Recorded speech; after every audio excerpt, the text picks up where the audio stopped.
Bueno, muy buenos días. Lo que vamos a trabajar hoy es la unidad 6. Vamos a comenzar con la parte dinámica de la materia, con los contratos.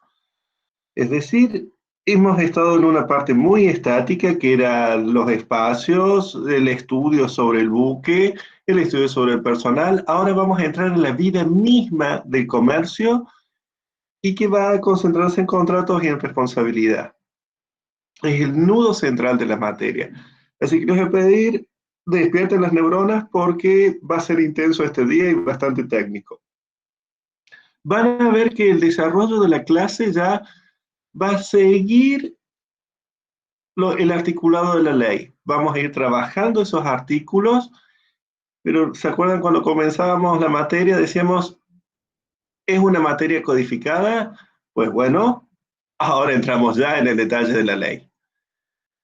Comienzo con una presentación PowerPoint de apoyo que se las voy a cargar en unos momentos en el aula virtual.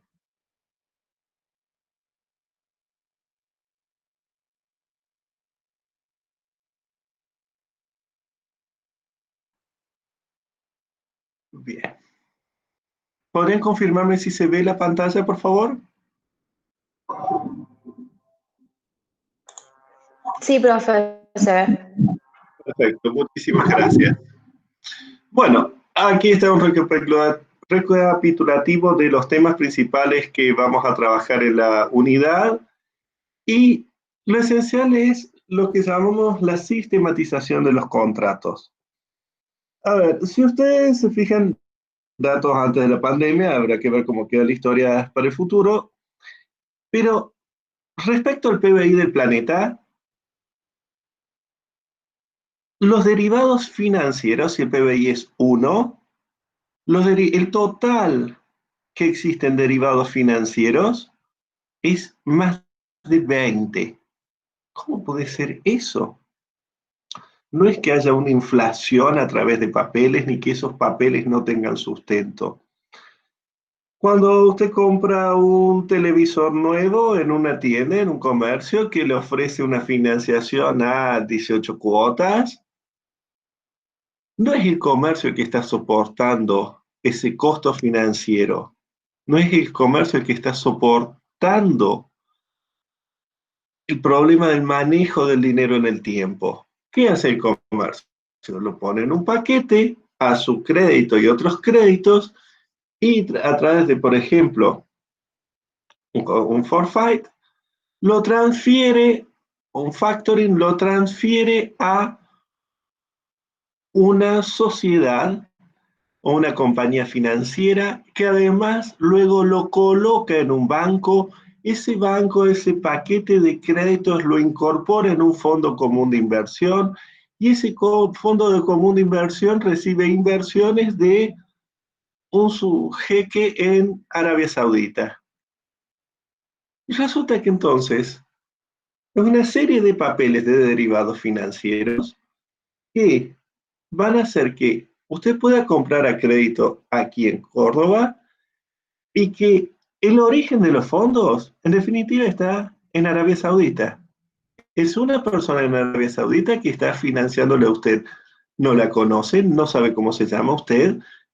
Lo que ha hecho es comprar una participación en un fondo de inversión, pero son muchos derivados financieros que son necesarios, les digo, más de 20, para poder realmente acercar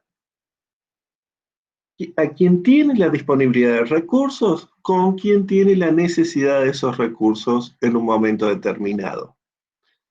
Esto mismo va a pasar con los contratos relativos a la utilización del buque. Vamos a tener una serie de contratos que van a llevarnos hasta la persona que va a cargar la mercancía. Y vamos a comenzar desde un propietario, que normalmente es un fondo de inversión, es un rentista, que no le interesa la navegación del buque en sí mismo, sino que solo le interesa obtener una rentabilidad del 10% anual o del 5% anual. Y si fueran acciones de una compañía de entretenimiento o un parque de diversiones, también las compraría. o si fuera una inversión en negocios ojero, también lo haría. Está buscando un X% de rendimiento anual. No le interesa la navegación en sí misma. Este propietario que tiene los capitales, que ha juntado los capitales, normalmente, como les digo, son fondos de inversión, y a través de una serie de contratos vamos a llegar desde este fondo de inversión, que solo le interesa un X% de rentabilidad anual, a la persona que necesita que una mercancía sea transportada de un lugar a otro sana y salva en una fecha determinada y bajo ciertas condiciones. Se dan cuenta que hay una distancia muy grande y va a ser una cadena de contratos enlazados, que son los que vamos a analizar en la primera parte de esta reunión, las que va a permitir tender los puentes entre los intereses de uno y otro.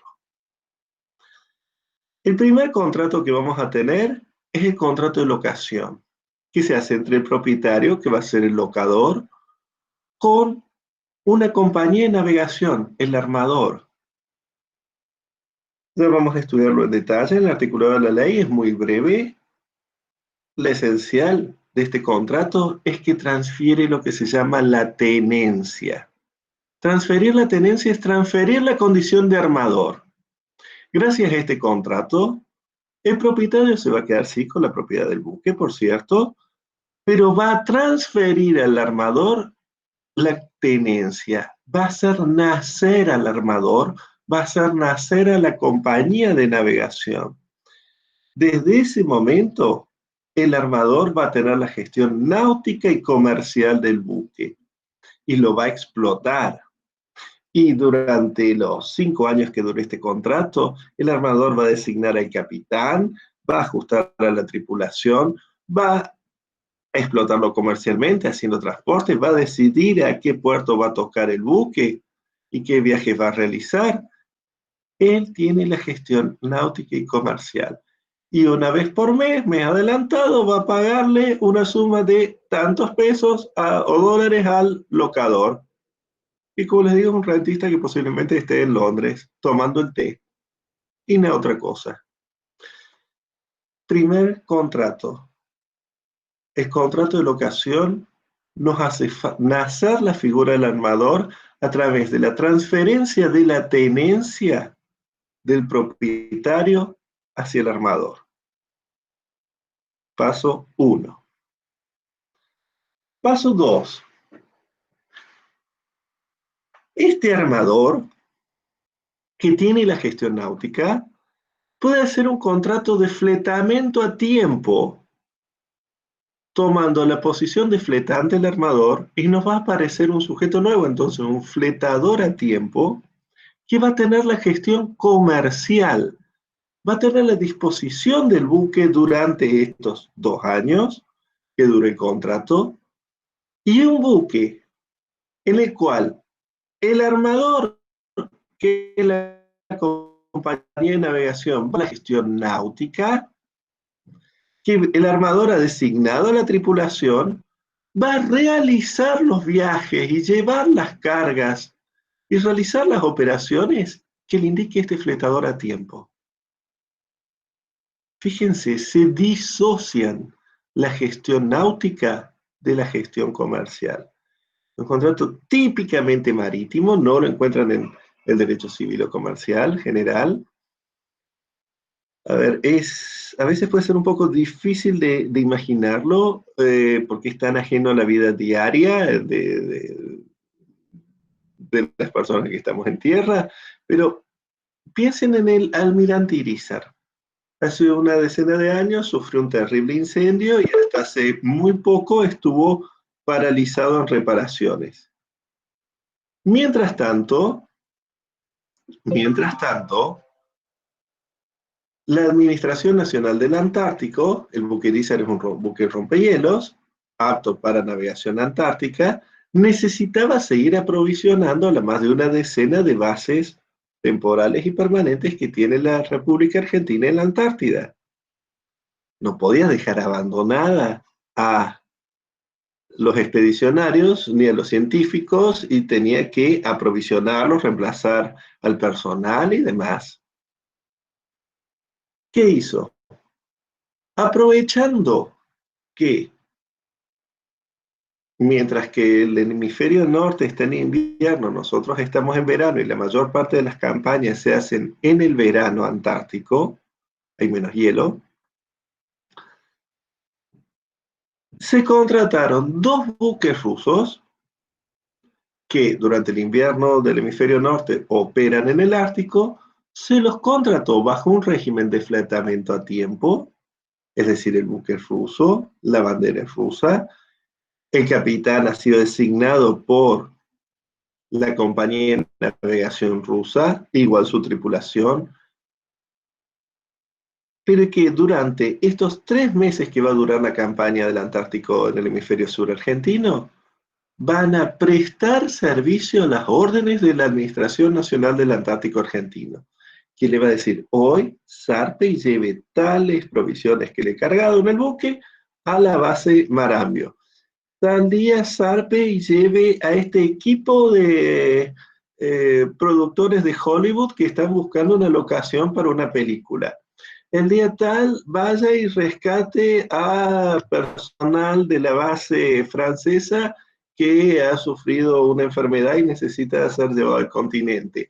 Día tal, vaya y reemplaza a la tripulación, al personal de la base Belgrano. Entonces, cada expedición es decidida por la Administración del Antártico, en este caso el fletador a tiempo, que tiene la gestión comercial.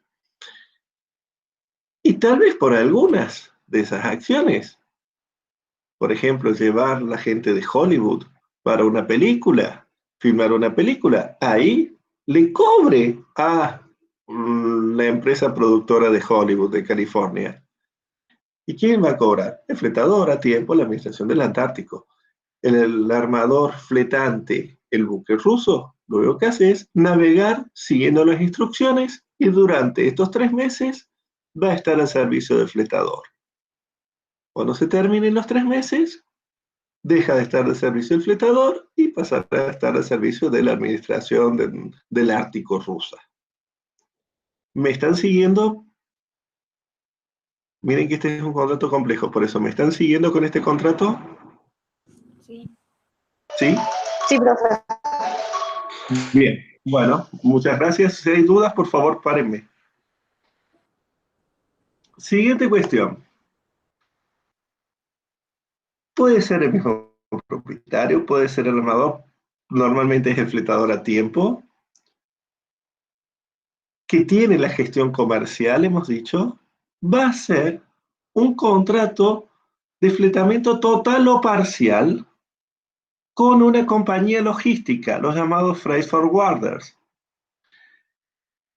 por el cual va a poner a disposición de la compañía de logística todo o parte del buque. Puede ser todos los espacios útiles del buque o solo la bodega 4 del buque, comprometiéndose a transportar las mercancías que cargue el fletador a viaje, el fletador total o parcial, en esa bodega y transportarlas sanas y salvas. Es decir, el fletador a tiempo, que en este contrato de fletamiento total o parcial pasa a ser fletante, en un contrato de fletador y en otro es fletante. En este contrato de fletamiento total o parcial, él va a decidir, yo voy a zarpar desde el puerto de Buenos Aires al puerto de Marsella el día 10 de septiembre, tenemos una navegación prevista de un mes, tenemos esta bodega disponible, usted quiere cargar mercancías, quiere la disponibilidad de esta bodega, y la compañía de logística dice, sí, yo la quiero. Y contrata la bodega número 8. Y la compañía de logística cargará mercancías propias, cargará mercancías de terceros, esa es la idea, y esas mercancías van a ser transportadas por el buque. Fíjense que tenemos un buque que tiene un propietario, una compañía de navegación que es el armador que va a tener la gestión náutica, una empresa comercial, que es el fletador a tiempo que va a tener la gestión comercial y va a decidir a qué puerto va a ir el buque y va a tener la explotación comercial. Y ahora, una empresa que va a tener la disponibilidad de este espacio, a sabiendas de que toda mercancía que ella cargue en ese espacio, la bodega 8, va a ser trasladada al puerto de Marsella en un buque que va a zarpar el día 10 de septiembre. Este es un contrato que tiene un pie, se dan cuenta, en los contratos de transporte, porque el fletante se está comprometiendo a transportar lo que carguemos ahí. Tal vez les sea más cercano a este contrato cuando piensan en aeronáutico. Vuelo, supongamos, en las felices épocas que no había pandemia ni restricciones de vuelos y demás. Eh, la compañía de Aerolíneas Argentinas tiene un vuelo que va a partir desde Córdoba el 5 de enero a las 9 de la mañana con destino a Cancún. Un año antes, lo ofrece a operadores mayoristas de turismo. Al señor Ola, al señor Transatlántica, se los ofrece a los operadores mayoristas de turismo. ¿Y qué hace el operador mayorista de turismo? Va y contrata, por ejemplo, toda la clase turista. Hace un fletamiento parcial sobre 20 asientos de la clase turista. Este vuelo que va a partir a las 9 de la mañana de Córdoba a Cancún el día 5 de enero. ¿Y qué hace con esos 20 asientos? Y algunos, por ejemplo, lo ponen dentro de un paquete de luna de miel. Entonces está el hotel, la visita a los delfines, la visita a las pirámides y el aéreo incorporado en este paquete. Y va a hacer contratos de transporte con los pasajeros, con los turistas, el operador mayorista. O lo que puede hacer es salir y venderlo. Entonces por ahí son las grandes rebajas que encuentran en ciertos sitios como Despegar o eDreams, que compraron medio avión, la disponibilidad de este medio avión, y después entonces lo salen a rematar a precios interesantes porque lo compraron con un año de anticipación y en bloque lo compraron muy barato. O podría viajar, decir, no, bueno, lo voy a utilizar para que mi personal tenga unas lindas vacaciones como premio a los mejores empleados. No necesariamente tiene que ser mercancías de terceros o contratos de transporte de pasajeros con terceros. Cuando pensamos en mercancías, ¿qué hace la gente de cargas? Toma la disponibilidad de esta bodega y entonces vamos y nos ofrece cargar ahí. Y van a ir nuestros vasos, una caja que vamos a exportar, y otra empresa va a querer exportar pullovers, y otra empresa va a querer exportar bombitas de luz. Entonces todo eso nos va a ir metiendo dentro de esta bodega y va a ir haciendo contratos de transporte con cada una de estas empresas exportadoras que pasan a llamarse cargadores.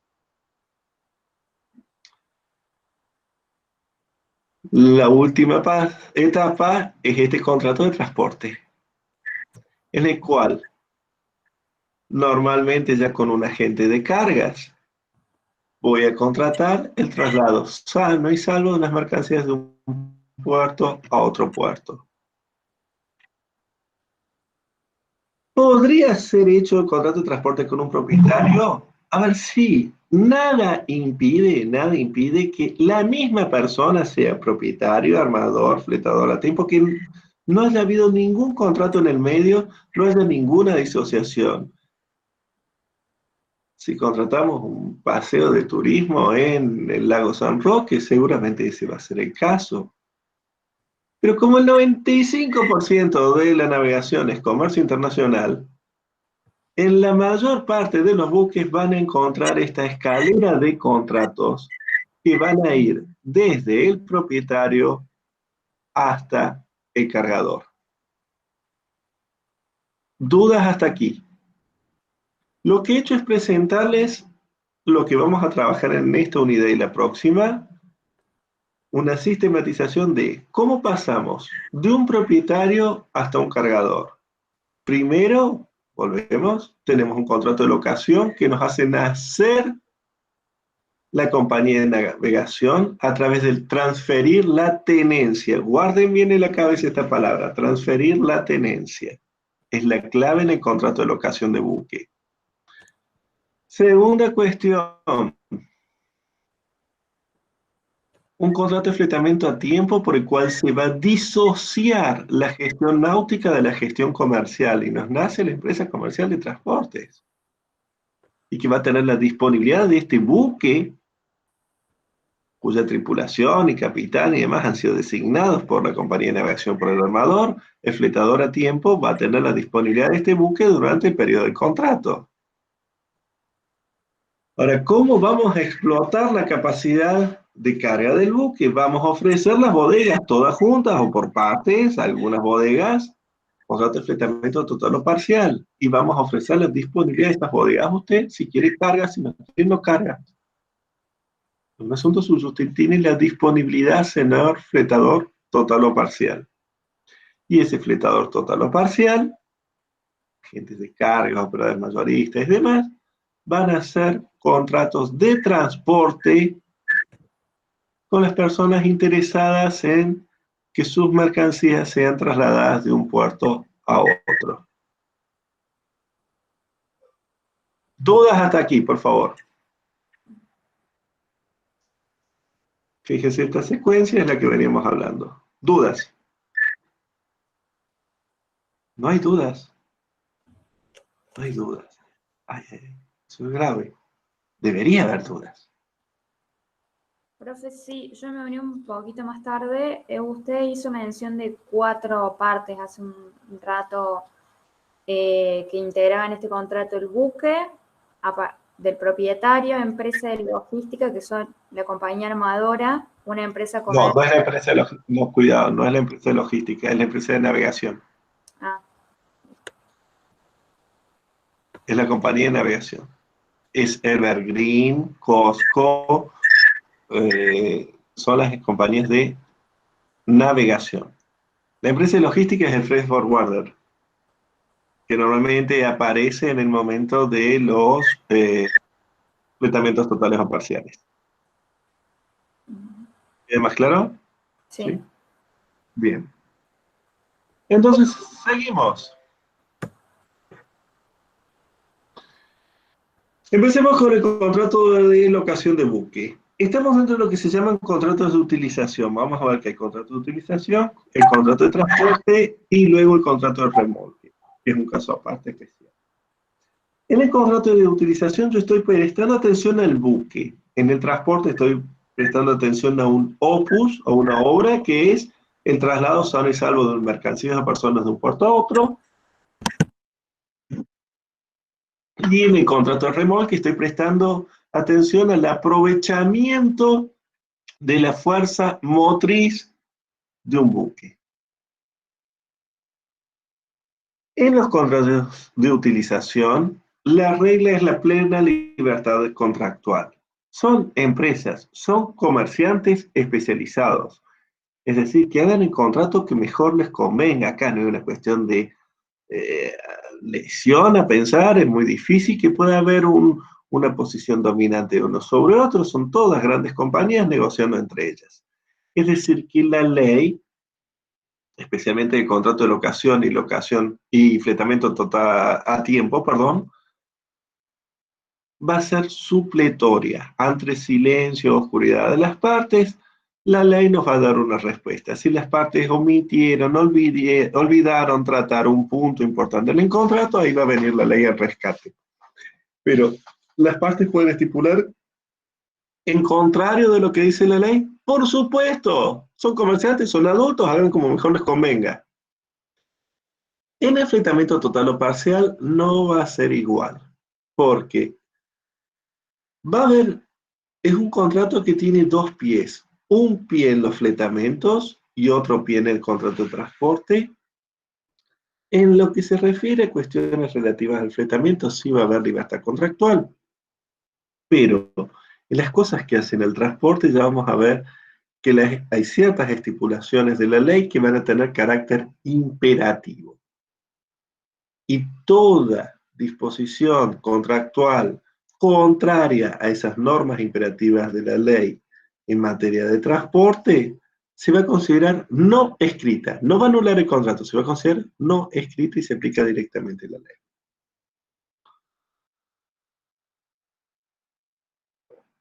Resumiendo, en contrato de locación de buque, enfrentamiento a tiempo, hay plena libertad contractual. ¿Cuál decimos que era la clave en el contrato de locación? Que transfiere la tenencia, que transfiere la condición de armador, que hace nacer a la compañía de navegación al armador. Hay dos modalidades. Perdón. La primera y más habitual es a casco desnudo. La segunda es armado y equipado. Cuando está armado y equipado, un buque que estoy dando en locación, significa primeramente que ya tiene una designación de capitán y tiene la tripulación. Ahora, desde que entre a regir este contrato, ese capitán, esa tripulación, ¿de quién van a cobrar los sueldos y a quién van a obedecer? ¿Al propietario o al armador? Al armador. Al armador. Porque el capitán es representante del armador. Se debe inscribir en el registro a los efectos de oponerlo a terceros. Recuerden que siempre era a la publicidad y oposición a terceros las inscripciones, salvo la primera que me da el derecho al uso del pabellón. Si no fuera inscripto, por las responsabilidades que genere en su actuación la compañía de navegación, el armador, van a ser solidariamente responsables frente a terceros, tanto el armador como el propietario. Después el propietario podrá ir contra el armador para repetir lo que hubiera tenido que pagar, pero frente a terceros van a ser un equipo que responde solidariamente, si no estuviera inscrito en el registro. Y si el armador no escribiera en el registro, puede hacerlo el propietario, porque está protegiendo sus responsabilidades. Como han visto en automotores, cuando hago una venta de un automóvil, soy la primera persona. Por un lado, el comprador tiene interés en que sea inscrito para que esté a su nombre, queda como propietario, pero el vendedor para liberarse de las responsabilidades en un caso de accidente, por ejemplo. Salvo pacto en contrario, no hay tácita reconducción, es decir, no hay una prórroga automática, ni tampoco es transferible. Poner algo en contrario, por supuesto, son libres, pero si nada dijeron, no hay tácita reconducción, ni puedo transferir la condición del armador, porque no es irrelevante para el propietario quién va a estar haciendo navegar su buque.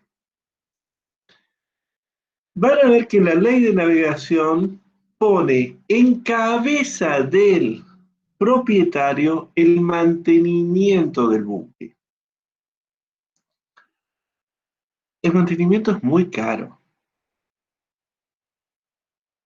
En los contratos normalmente van a ver invertida esta obligación. Los gastos y la responsabilidad del mantenimiento van a estar en cabeza del armador de la compañía de navegación. ¿Vamos bien por ahora? ¿Sí?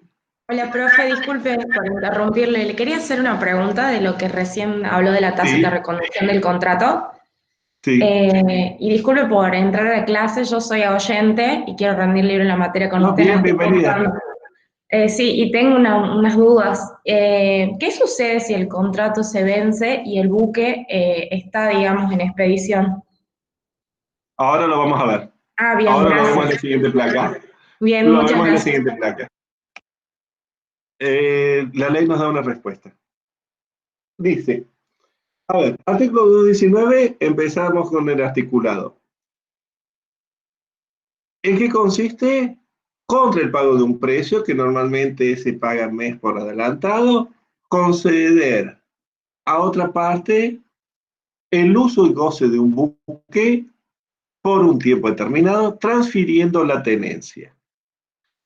Lo que decíamos de la inscripción, no se puede sublocar si no se hubiere así establecido. El artículo 222 me dice que tiene que ser entregado por el propietario en estado de navegabilidad, salvo pacto en contrario. ¿Qué entendemos por estado de navegabilidad? El estado de navegabilidad se puede considerar en dos puntos extremos, lo que se llama navegabilidad en abstracto y navegabilidad en concreto. Una navegabilidad en abstracto significa que técnica y jurídicamente el buque está en condiciones de navegar en seguridad con un correcto gobierno por parte de su capitán. Es decir, que se va a mantener a flote, que el timón funciona, que los impulsores funcionan, que no hace agua y que cuenta con toda la documentación necesaria.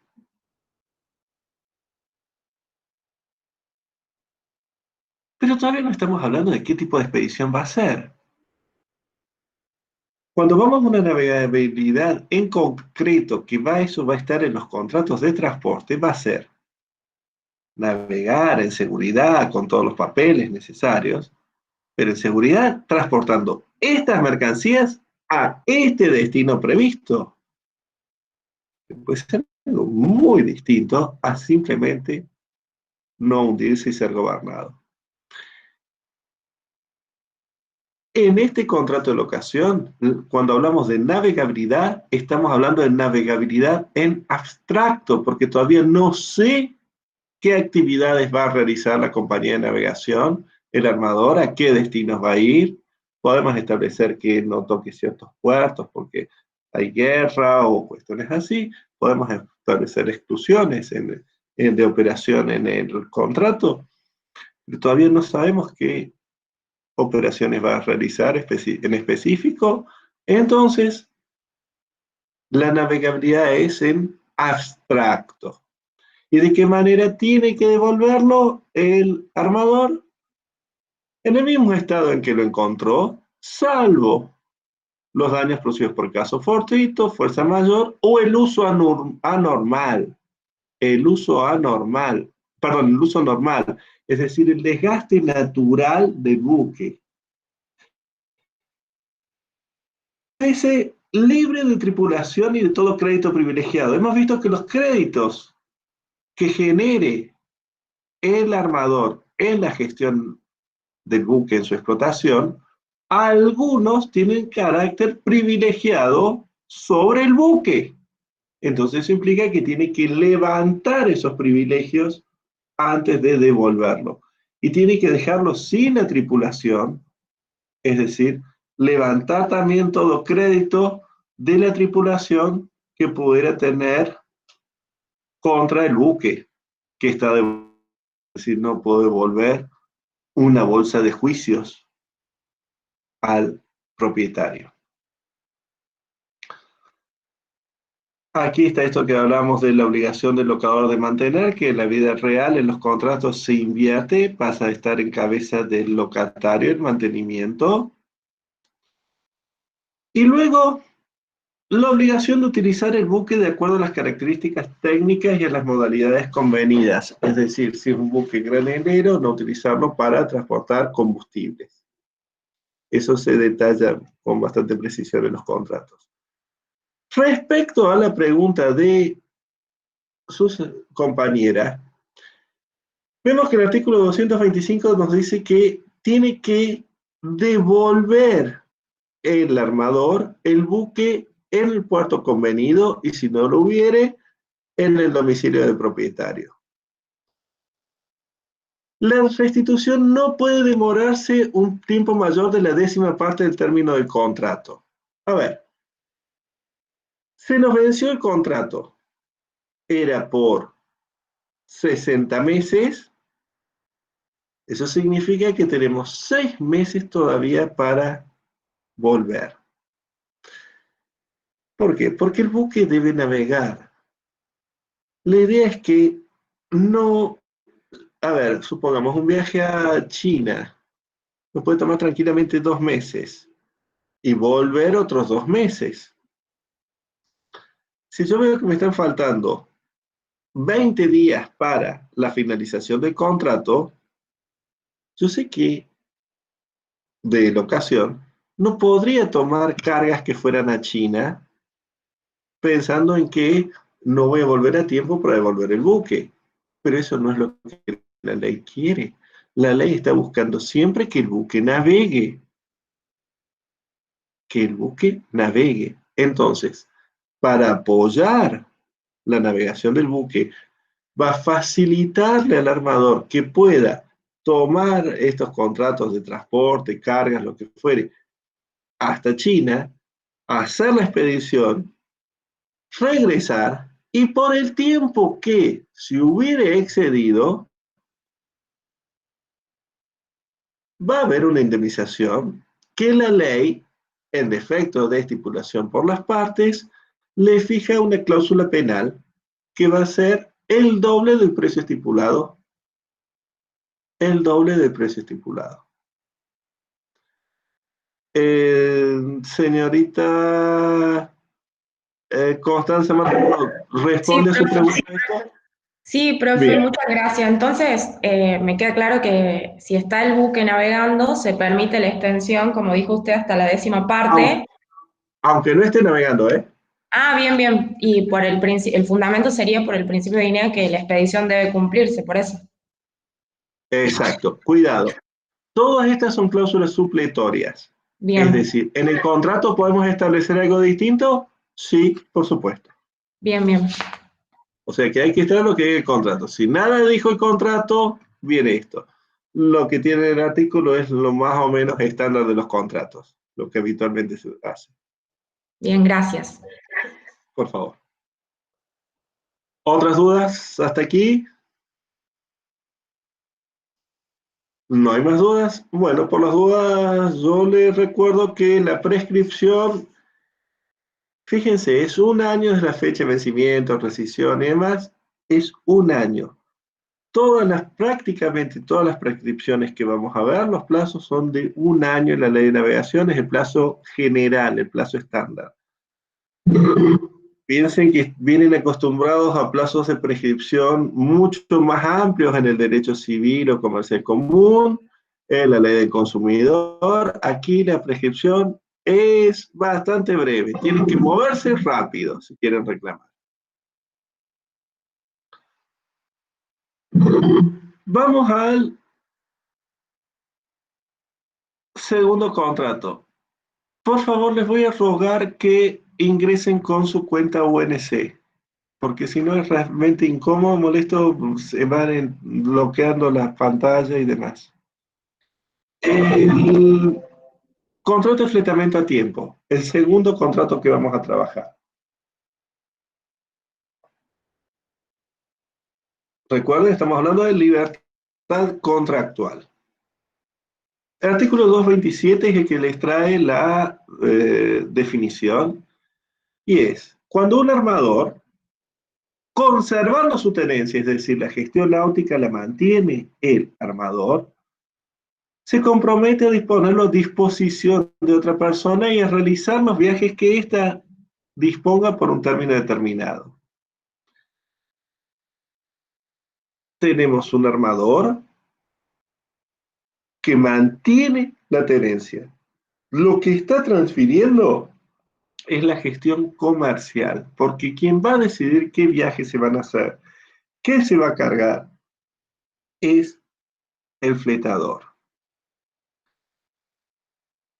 ¿En qué consiste la prestación fundamental? La puesta a disposición del buque a favor del fletador y en realizar los viajes que éste indique. Fíjense, son dos elementos.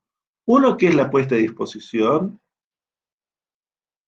que en algún aspecto se nos podría acercar a una idea de locación de cosas, pero también realizando los viajes. que indique el fletador a tiempo, es decir, se nos acerca mucho más una locación de obra por ese lado. ¿Y qué va a hacer el fletador con este buque?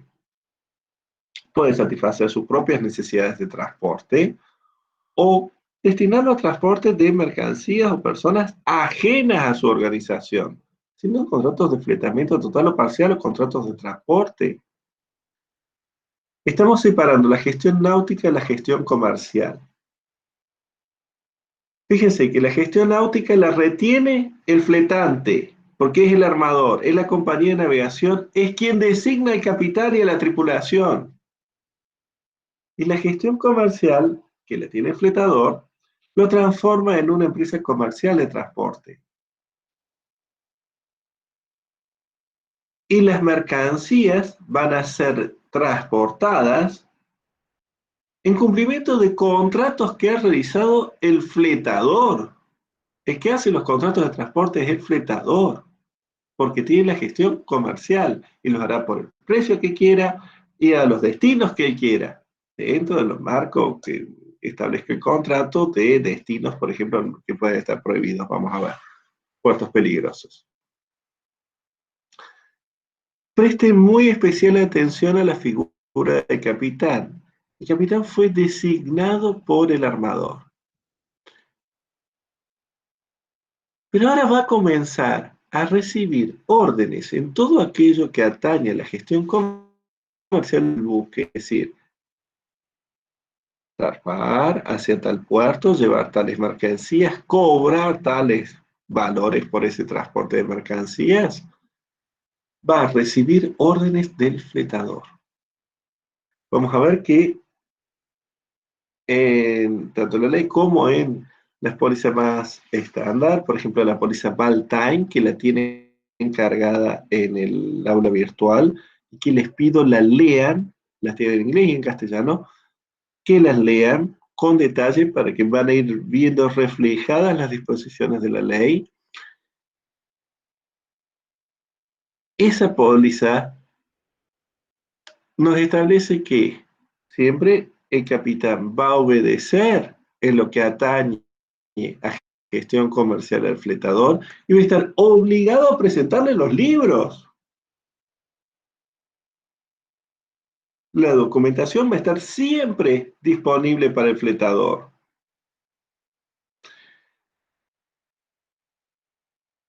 Ahora, este fletador confía muy bien en el capitán en cuanto a su gestión náutica, pero no confía mucho en su capacidad de gestión comercial. Que realmente negocie bien los contratos, que sea cuidadoso y prolijo de la documentación de las cargas. ¿Qué puede hacer? Puede, a su cargo, el fletador embarcar a una figura que se llama el sobrecargo, que va a ser él quien se cargue, el responsable de la documentación comercial, de los contratos de transporte. Entonces, esos contratos de transporte no los va a firmar ya los conocimientos de embarque el capitán, sino que los puede firmar, les pueden aparecer contratos firmados por un sobrecargo actuando en nombre del fletador a tiempo. O lo hace el capitán, actuando en nombre del fletador a tiempo, los hace un sobrecargo designado por el fletador a tiempo en su nombre. Esta disociación de la gestión náutica y gestión comercial la empezamos a ver en el artículo 235 cuando tratamos la responsabilidad del fletante. Este artículo ha traído varias discusiones, es un artículo con una, mal que se quiera, mala redacción por oscura, no es feliz la redacción. Dice, salvo su responsabilidad de gestión náutica del buque, que hemos visto que es de la compañía de navegación, la gestión náutica, el fletante no responde frente al fletador por las obligaciones asumidas por el capitán en la gestión del transporte. Hasta ahí, claro. O en el uso que haga el fletador del buque por las culpas que puede incurrir el capitán o los tripulantes o el giro del negocio del fletador. Es decir, si el capitán, actuando a las órdenes del fletador, realiza un contrato que termina siendo ruinoso para el fletador, pues un problema de fletador, no es un problema de fletante. La gestión comercial no tiene nada que ver, lo que se asegura es de la correcta navegación del buque. Las cuestiones comerciales son todas responsabilidad del fletador, y si bien hemos dicho el capitán fue designado por el armador, cuando está actuando en cuestiones comerciales, está actuando en nombre, cuenta y riesgo del fletador. Acá viene el lío, cuando dice, salvo estipulación en contrario, el fletante no responde por incumplimientos de sus obligaciones cuando sean consecuencia de alguno de los hechos o supuestos de exoneración del artículo 275 de la ley. A ver, al principio nos venía diciendo que, a ver, ¿por qué contratador? ¿Por qué un fletador busca este contrato? Porque el armador se va a ocupar de la gestión náutica. Entonces, la lógica es que tiene que responder por fallas en la gestión náutica del buque. Pero cuidado, nos dice no va a responder por obligaciones que sean consecuencia del artículo 275. El 275 es la responsabilidad del transportador. Y el 275 tiene muchos incisos que lo vamos a estudiar oportunamente. Con un inciso O que les dice, en el fondo, si actuó con debida diligencia, no responde. Bueno, responsabilidad por culpa. Está bien, no es una responsabilidad objetiva. Pero el inciso A del 275 es el que trae problema con, con su enlace con este artículo. Porque el inciso A les dice, no se responde por faltas náuticas. Por faltas en la gestión técnica del buque. Entonces, ¿cómo hacemos? Porque me dice, al principio del artículo que, y está en la naturaleza misma de la idea del contrato, que la gestión náutica está en manos del armador y que va a responder por la gestión náutica, pero después me reenvía el 275 donde no se responde por la gestión náutica. A ver, recordemos que estos contratos son un tipo de contrato en el cual tengo libre negociación entre las partes. Es decir, que estas estipulaciones son simplemente supletorias. Y así comienza este párrafo diciendo salvo estipulación en contrario. ¿De qué manera están las redacciones de las pólizas principales? La box time o la val time, que es para buques a granel, por eso están usados en Argentina. ¿Qué nos responde?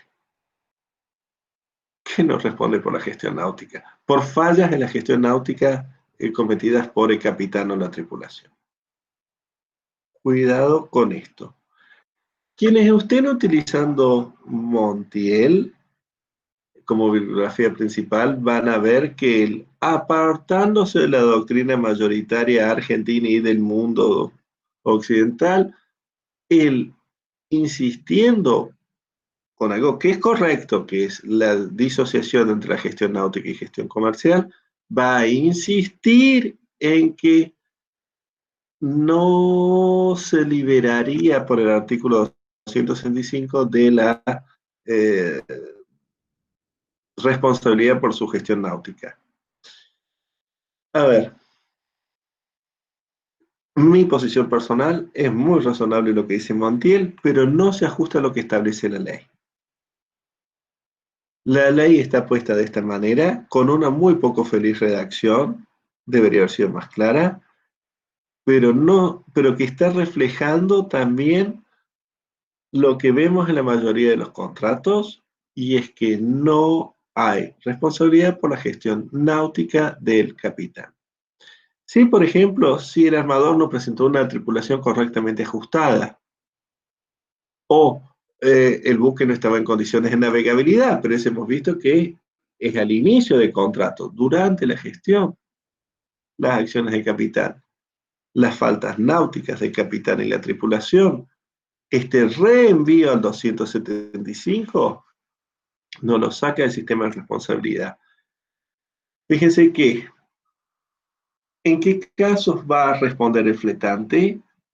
Va a tener que indemnizar al fletador por los perjuicios que experimente en el incumplimiento de las obligaciones del 229, especialmente en lo que se refiere a la navegabilidad del buque y su aptitud para transportar cargas. Decíamos, al comienzo del contrato tiene que entregar un buque en condiciones de navegar y correctamente ajustado y tripulado. Salvo de vuelta las cuestiones del 275. Y no va a responder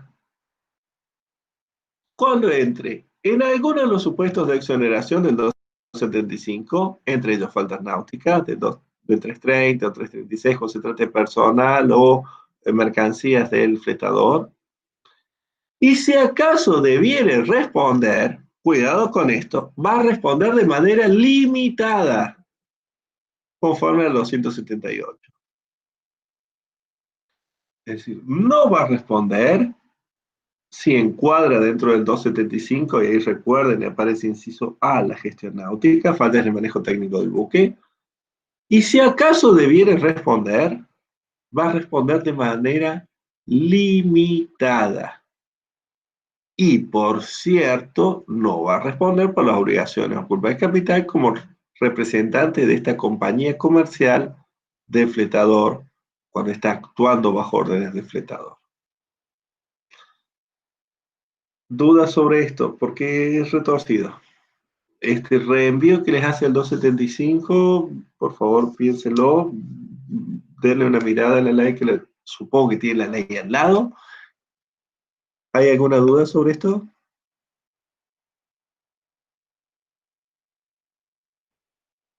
¿No? Bueno. ¿Siguen despiertos o ya se durmieron?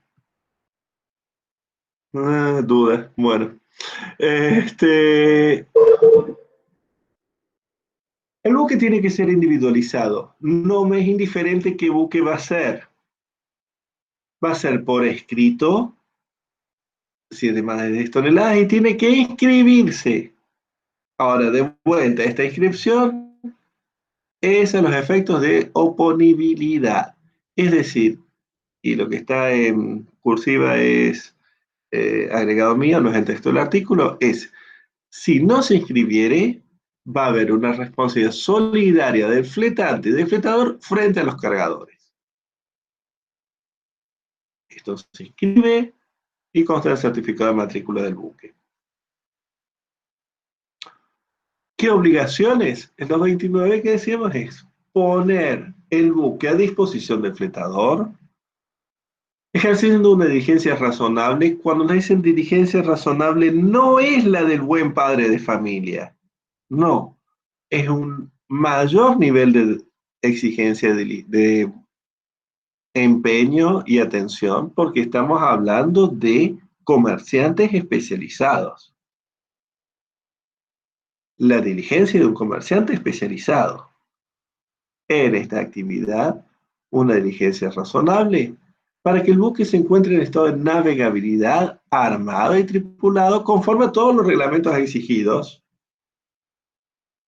y para que pueda ser empleado con el destino establecido,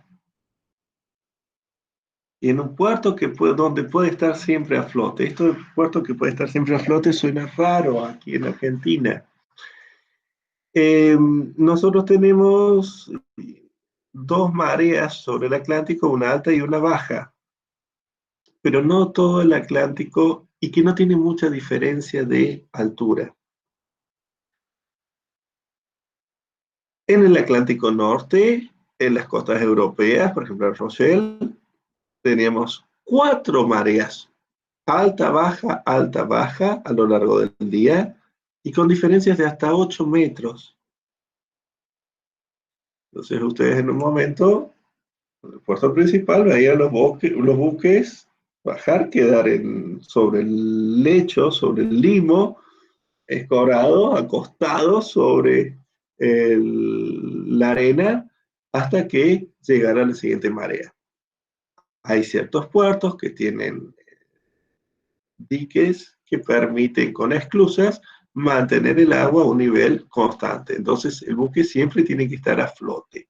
A eso se refiere, que no es evidente en todo puerto. Los nuestros sí, pero no en todo puerto. Y dice, durante la vigencia del contrato tiene que ejercer de vuelta diligencia razonable, siempre esta misma frase, para mantener el buque en las mismas condiciones, y si no, va a responder por las consecuencias dañosas que se originen, salvo vicio propio u oculto del buque, que no hubiera podido ser descubierto. Por ejemplo, el propietario le dejó algo en el buque que no pudo ser correctamente inspeccionado. El certificado de la sociedad de clasificación me decía que el buque estaba en condiciones.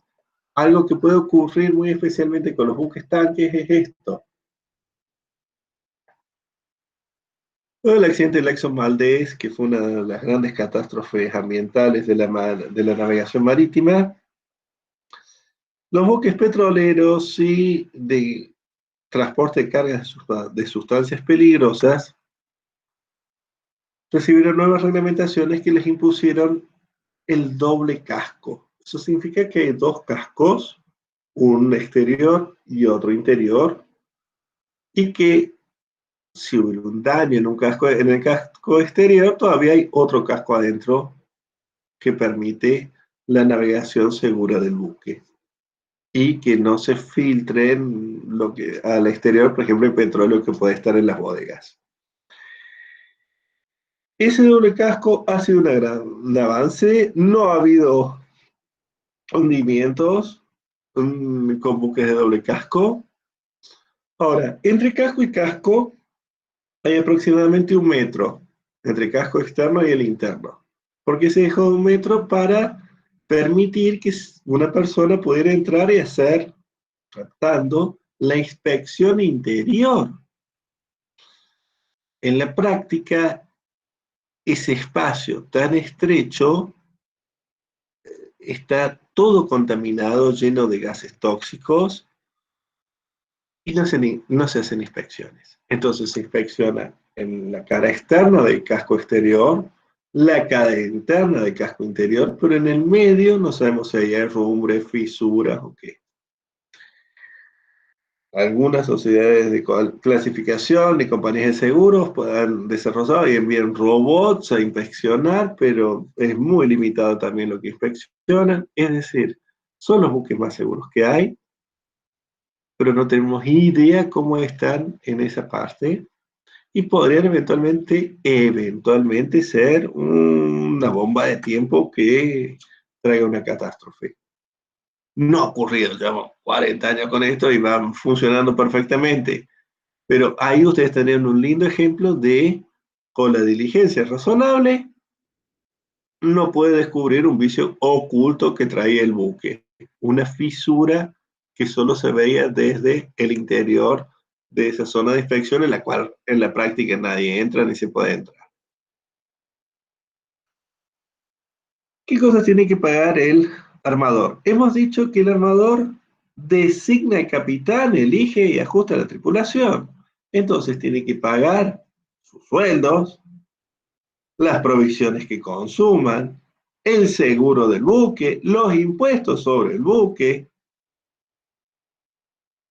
el mantenimiento de las máquinas, mientras que el fletador va a pagar, por ejemplo, las tasas de puerto, porque es él el que decide a qué puerto va el buque. Va a pagar el combustible, es él el que decide cuándo va el buque.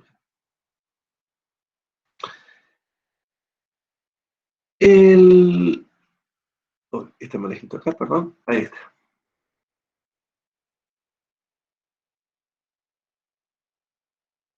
En los contratos se establezca una autorización a bordo del fletante para sustituir ese buque por otros de similares características.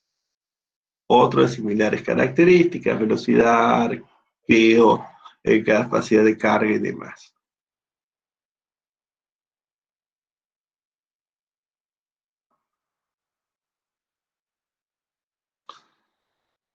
Resolución. A ver, artículo 230. Una resolución unilateral por parte del fletador, notificando por escrito al fletante cuando el buque no sea puesto a su disposición a la época y lugar convenidos.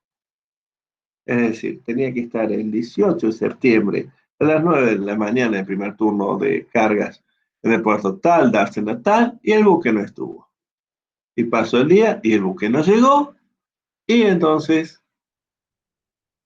se notifica y se resuelve el contrato, quedando librado la indemnización por daños y perjuicios a las circunstancias del caso. Fíjense que deja abierto aquí el sistema de responsabilidad.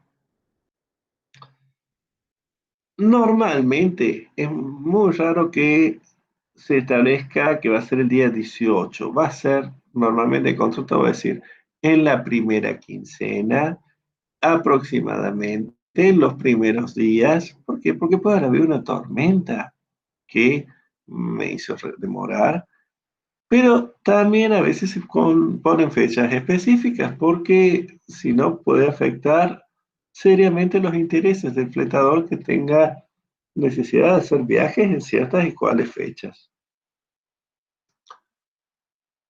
Lo que decíamos de la distribución de gastos, lo tienen bien detallado en el artículo 231, ya lo vimos.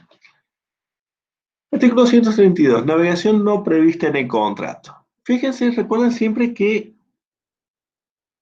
a la cabeza del buque está un capitán que fue designado por el armador. El fletante no está obligado a navegar el buque fuera de los límites geográficos convenidos en el contrato.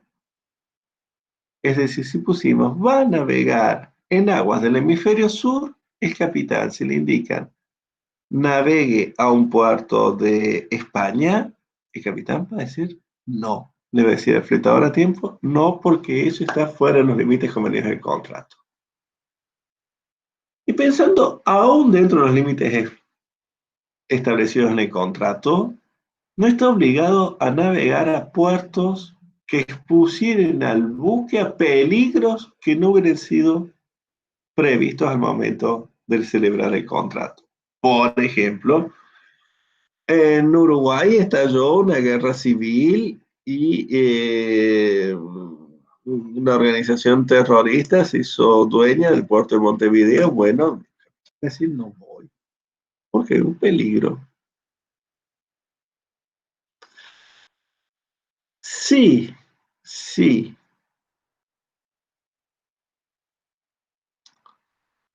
Esto tornara imposible la ejecución del contrato, este contrato se va a poder resolver.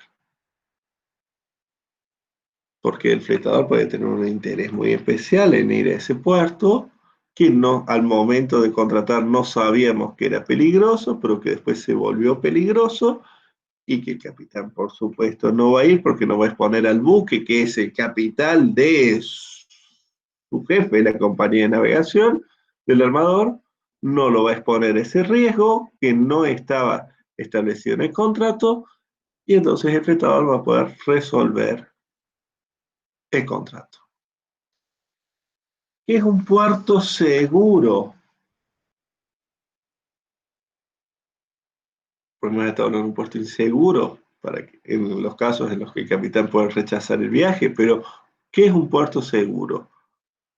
Es un puerto que permite al buque en cuestión llegar, utilizarlo y salir de él sin exponerse a un peligro que no pueda ser evitado por una buena navegación.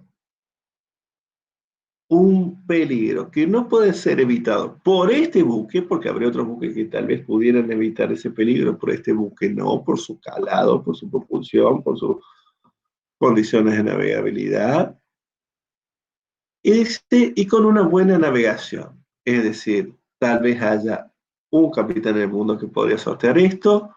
No, pedimos que simplemente un buen navegante pueda sortear. Eso es lo que define un puerto seguro.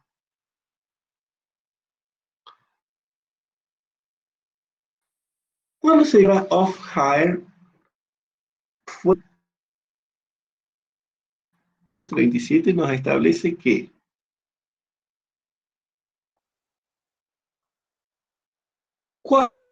por más de 24 horas el buque quede inmovilizado, es decir, pisar comercialmente,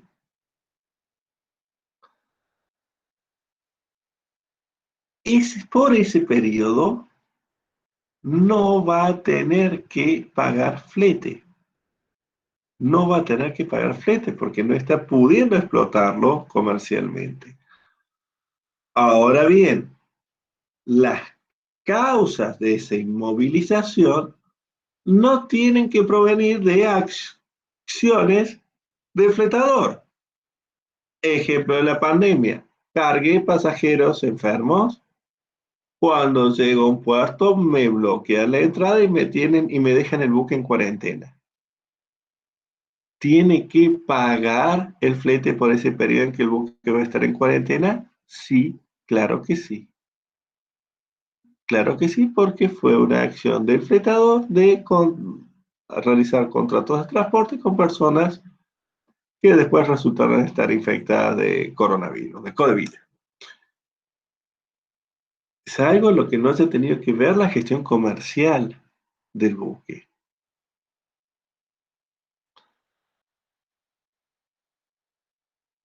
¿De quién dependía el capitán? Hemos visto que en lo que atañe a la gestión náutica depende del fletante, pero que también va a recibir órdenes de parte del fletador a tiempo. Y en todo aquello que hace la gestión comercial, carga, descarga, estiva, rumaje, emisión de documentos, entrega de esos documentos, el conocimiento de embarque a los cargadores, entrega las mercancías en el puerto de destino a los titulares del conocimiento, al consignatario. Todo eso va a estar recibiendo órdenes del fletador. Mismo problema que vimos en locación. ¿Qué ocurre si el plazo del viaje excede en su tiempo previsible de retorno? Excede la fecha de vencimiento de contrato. Nos dice que el capitán tiene una elección. Primero puede decir, no voy a llevar esta expedición porque no voy a poder volver a tiempo. O si decide navegar, por los días que excedan la fecha de vencimiento del contrato, nos dice que el fletador va a tener que pagar el flete minorista del mercado internacional. El flete minorista del mercado internacional, es decir, de vuelta una especie de cláusula penal fijándonos cuánto va a tener que pagar. ¿Podemos establecer algo distinto en el contrato de fletamiento a tiempo entre las partes? ¿De pagar más o que tenga que pagar menos? Sí, por supuesto, porque todas estas estipulaciones de la ley son de carácter supletorio. Simplemente ante falta de expresión o voluntad clara de las partes al respecto, recién ahí se va a activar esto. ¿Dudas hasta aquí? ¿Dudas? No, profe. Bien. Seguimos entonces. ¿Cómo se paga el flete? El flete se paga de la manera en que estipulan las partes y si nada estipularon, se paga mes por mes adelantado. Fíjese una cuestión importante. ¿Y si no me pagan? ¿Cómo hacemos? Oh, es muy fácil. El armador le da instrucción al capitán, retírelo de servicio. Retire el buque de la disposición del capitán. Mire, estamos navegando, hay cargas a bordo, bueno, las tiene que llevar a destino, tiene que cumplir los contratos que había convenido el fletador a tiempo, es decir, el buque tiene que navegar y cumplir con esas obligaciones respecto a las cargas, pero lo que cobre por esas cargas, porque el flete total o parcial o el contrato de transporte se paga normalmente en destino contra la presentación de las mercancías, contra la entrega de las mercancías, lo que cobre el capitán lo va a aplicar, lo puede retener y aplicar al pago del flete que olvidó o omitió realizar el fletador a tiempo. Es decir, primero le doy la instrucción, retíralo de servicio, pero si queremos continuar con el servicio, lo podemos hacer, es una libertad de las partes. Y si estuviera en navegación el buque, por más que se los retire de servicio, está obligado a entregar en destino las cargas que tenga a bordo. Hay una cláusula que no está tratada en la ley de navegación, pero sí, por ejemplo, en la póliza Valtime, que le otorga al fletante, además, un derecho de retención sobre cargas y fletes pertenecientes al fletador a tiempo. Es decir, son las mercancías propiedad del fletador a tiempo. Los que haya cobrado el capitán en nombre del fletador a tiempo, todo eso va a poder retenerlo el capitán para que se aplique al pago de las deudas que ha ido generando este fletador a tiempo con el armador fletante. ¿Qué acción tenemos para el cobro de este flete si fuéramos la compañía de navegación o el propietario contra un armador? Es una acción ejecutiva, como lo establece el artículo 590. Es una acción ejecutiva para el cobro de los fletes. ¿Qué pasa si se pierde el buque? El flete se debe hasta el día de la pérdida. Si es desconocida la fecha exacta de la pérdida, se parte por la mitad, el plazo transcurrió entre la última noticia que se tuvo del buque y aquel día en que debió haber llegado a destino. Bueno, esa ley de asistencia y salvamento se refiere a esto. Si el buque prestara asistencia a un buque que está en una situación de peligro grave y recibiera un salario por eso, ese salario va a ir primero una parte a la tripulación y al capitán. Hemos tenido costos, también lo deducimos, por ejemplo, combustibles o daños que tienen que ser reparados. Y el remanente se va a distribuir por partes iguales entre el fletante y el fletador. Y la prescripción, de vuelta, 1 año. ¿Dudas hasta aquí? ¿Dudas hasta aquí? Debería haber, vamos.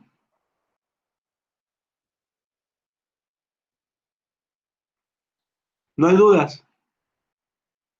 No hay dudas. Veo que respiran. Bueno, seguimos entonces. No.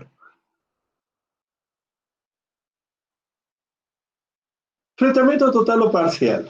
Esto tiene una póliza estándar, la póliza GENCON, cargada en el aula virtual. También los insto a que la lean. El fletamento total o parcial, decimos que es un contrato que tiene un pie en el fletamento y un pie en el transporte. En este contrato, contratamos la disponibilidad de todo parte de los espacios útiles para que aquello que se ha cargado en esa bodega sea transportado al puerto de destino.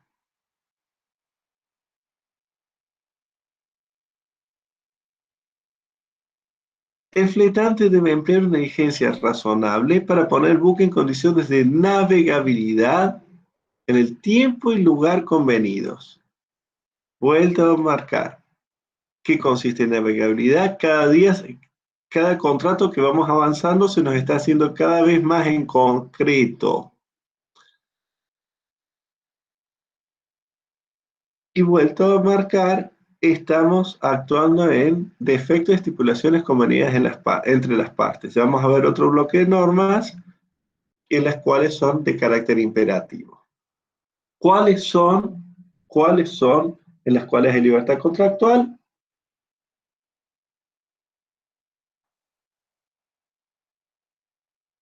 ¿Cuáles normas de la ley van a ser simplemente supletorias? Las que tenemos del artículo 242 al 258 y aquello que se refiere en el 259 a las obligaciones anteriores o posteriores a la carga.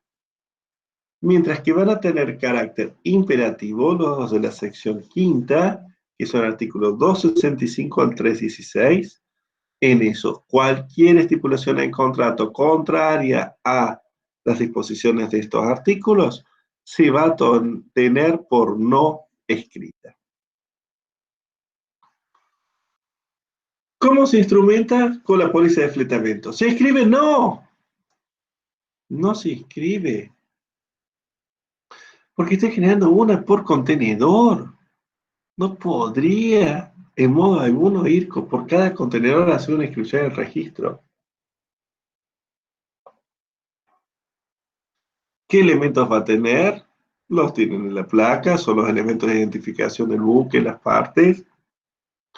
Se puede establecer también la forma y tiempo y lugar de pago. Si no se estableciere nada, ¿cómo se paga? En el puerto de destino. Y vamos a ver que por las mercancías que se vayan cargando en esta bodega número 8, se van a ir generando documentos de transporte que se instrumentan en un título circulatorio llamado conocimiento de embarque. Ese conocimiento de embarque, perdón un segundo.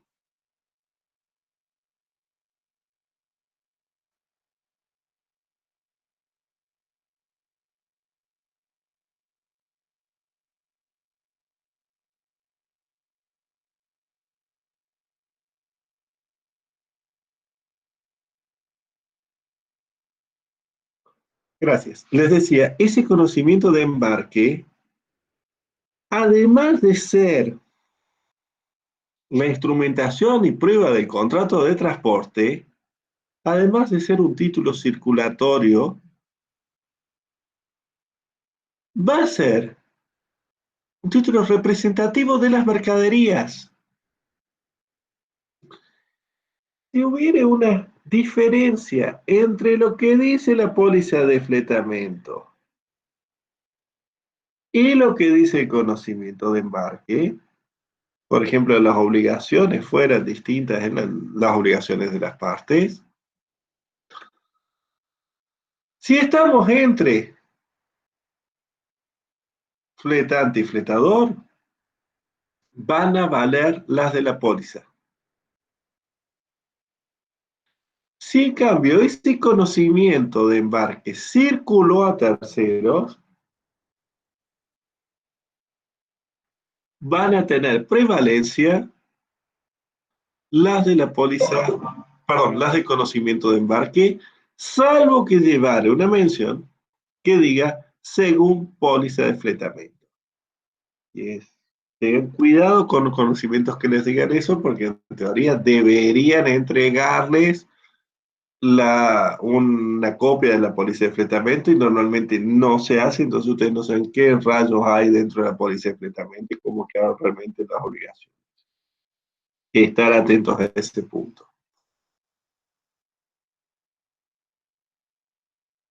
Les digo, en el aula virtual tienen cargada en esta unidad una póliza estándar, la póliza GENCON, así que les voy a pedir que cuando preparen las actividades también la tengan en vista y la vayan revisando.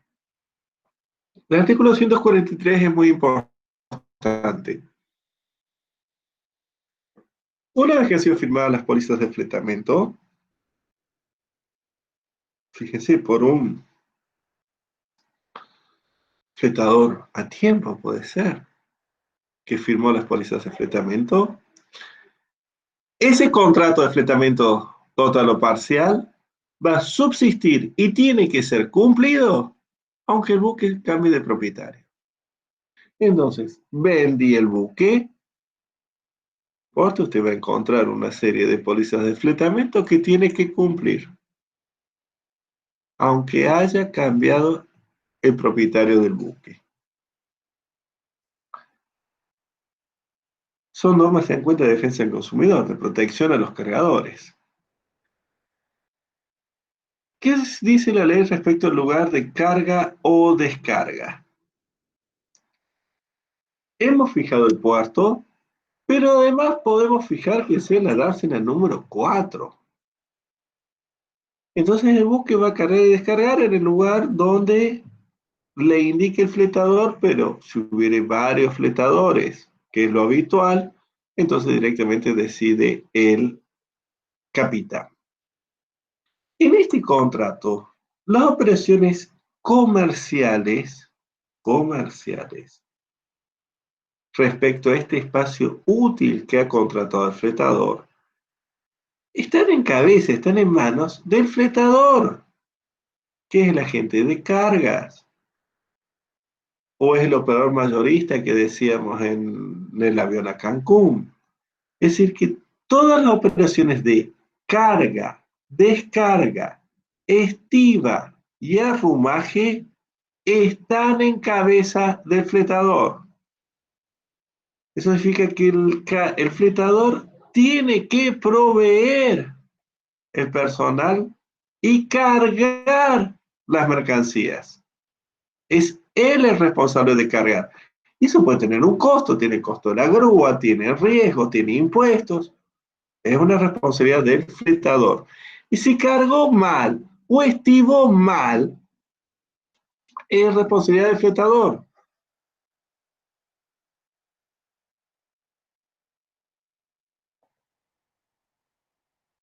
Es como si ustedes piensan, alquilé un departamento, el propietario tiene que subirle los muebles. Estos 3 pisos sin escalera, no, lo sube quien tomó la disponibilidad de este espacio, que lo llenará con muchas cosas, con cosas propias, cosas ajenas, y si no quiere subir la escalera, no lo llenará con nada. Entonces, el fletador es el que se ocupa de las operaciones de carga, descarga, estiva y arrumaje. Hemos dicho, también en otra clase anterior, que la operación de estiva consiste en acomodar las cargas siguiendo planos de estabilidad del buque que les va a proveer el fletante, y el arrumaje significa acomodarlas en función de el movimiento comercial que van a tener. Si tengo cargas que van a bajar en el primer puerto y otras que van a bajar en el último puerto de esta expedición, las que van a bajar en el primer puerto van a estar más cerca de la puerta de bodega. O sea, tengo que bajar todo y volver a subir. Eso se refiere a carga, descarga, estiva y arrumaje, que están en cabeza. Y cuando hablo de cabeza digo riesgo, responsabilidad y costo del fletador. ¿Qué pasa si nos encontramos frente a un caso en que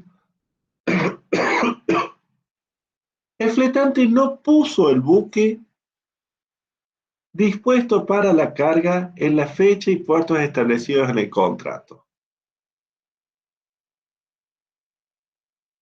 El fletador, por el artículo 245, haciendo una protesta por escrito, va a poder resolver el contrato. ¿Cómo se soluciona esto? Algo ya les dije, no se pone una fecha específica, se pone la primera quincena o alrededor de 8 días, 9 días, se tiene dentro del alrededor de cuántos días tales y tales del mes tanto, para cerrar un poco esta posibilidad del artículo 245 de resolución. Ahora, Otra cuestión es, ¿qué pasa si me da un buque que no tiene la capacidad de carga prevista?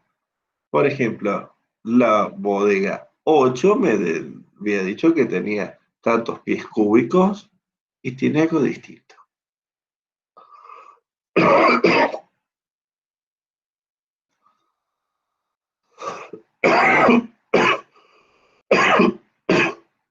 Tenemos aquí una franquicia a favor del fletante de hasta un 10%. Si fueran de más de un 10% distinto, el fletador puede resolver el contrato diciendo no me sirve esto, o puede cumplirlo, pero no va a pagar un flete que corresponda más a lo que realmente cargó. A ver, si me dan un buque más grande, con una bodega más grande, pues bueno, yo voy a pagar por lo que contraté, no por esa bodega más grande, que quedará vacía una parte, pero es asunto del fletante. ¿Cuántas veces han visto en las compañías de aviación que ustedes contrataron clase turista y porque había sido sobrevendido, porque hubo un problema o algo, nos pasaron a primera clase? Tú podrías decir, no, mire, yo que soy en clase turista, me queda antipática la primera clase, bueno, resuelve el contrato. O ir a primera clase, pero no va a pagar un sobreprecio. No va a pagar un sobreprecio. Me ha puesto algo distinto a lo que estaba convenido en el contrato. Lo mismo aquí en el caso entonces del fletamento total o parcial.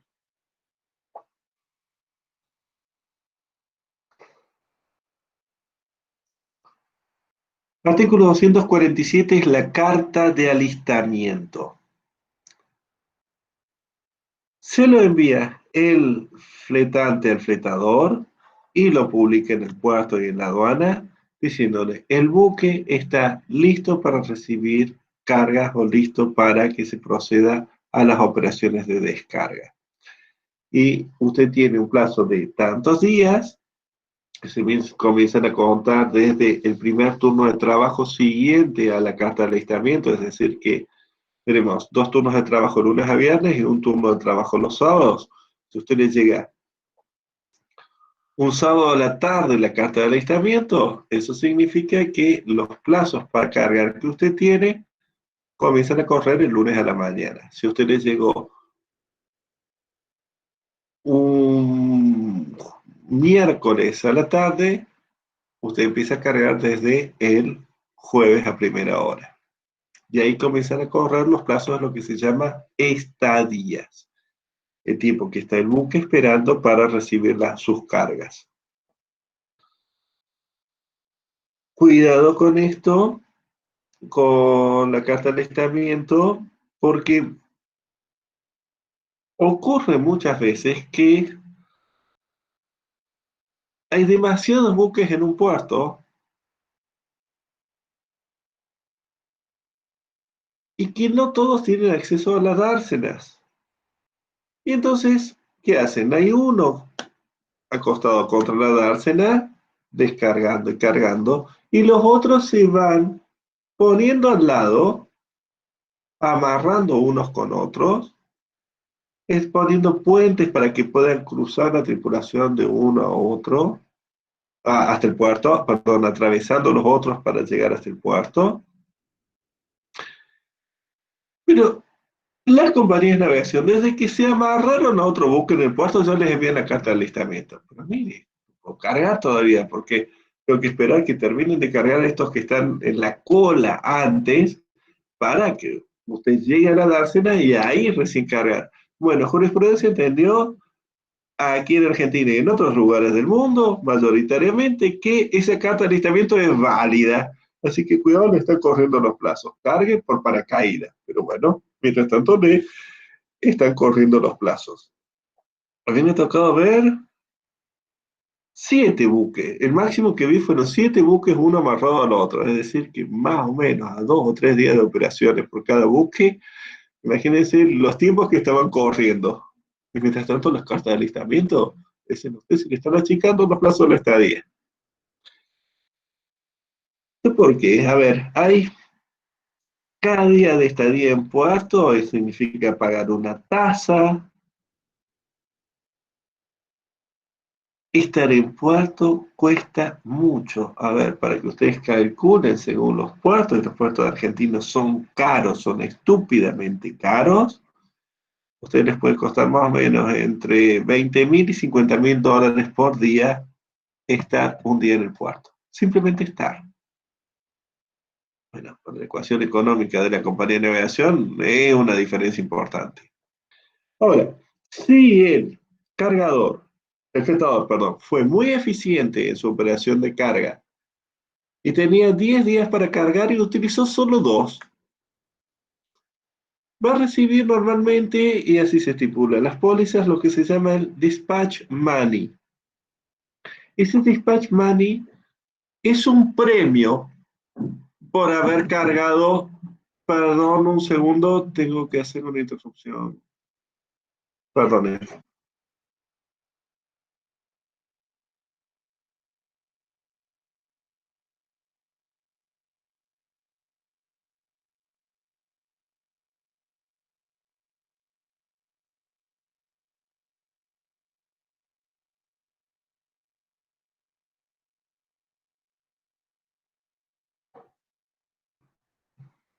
Perdonen, una complicación familiar me saca de la clase. Termino en 2 segundos. Este Dispatch Money es un premio por cargar rápido. 2 o 3 cosas más.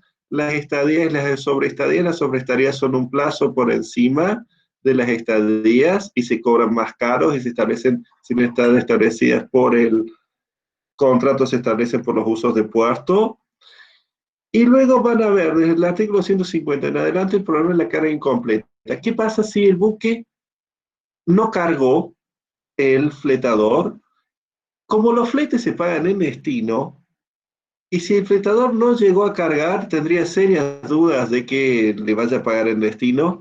El fletante puede resolver el contrato y cobrar la mitad del flete bruto, pero también él puede ser que tenga compromisos en el puerto de destino, y entonces zarpar y cobrar el flete completo. Van a haber otras situaciones, por ejemplo, la carga es insuficiente, que lo pueden ver solos sin mayor problema.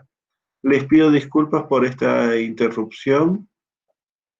Tengo que suspender la reunión. Esto está grabado. Cualquier duda, nos vemos. El jueves no vamos a tener horario de consulta porque estamos con los exámenes, así que les voy a programar, lo van a ver avisado en el aula virtual, un horario de consulta especial el día viernes. Bueno, muchas gracias. Adiós. Hasta luego.